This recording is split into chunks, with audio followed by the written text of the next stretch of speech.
Welcome back to another technical deep dive here in the debug zone.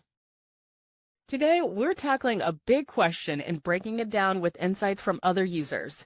Hopefully this clears up some misconceptions and helps you get the answer you need.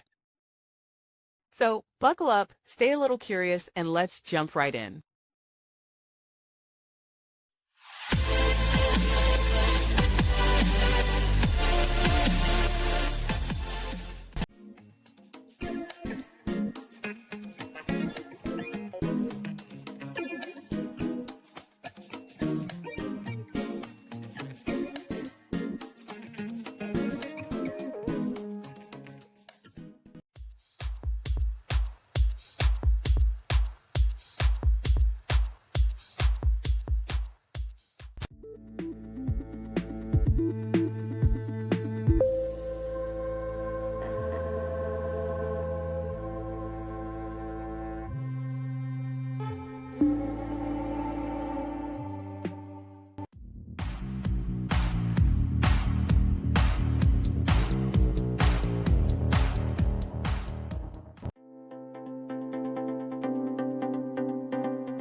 And that's a wrap.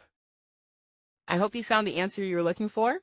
If you did, take a second to hit that subscribe button. It really helps out. And let me know in the comments which solution worked best for you. See you next time in the debug zone.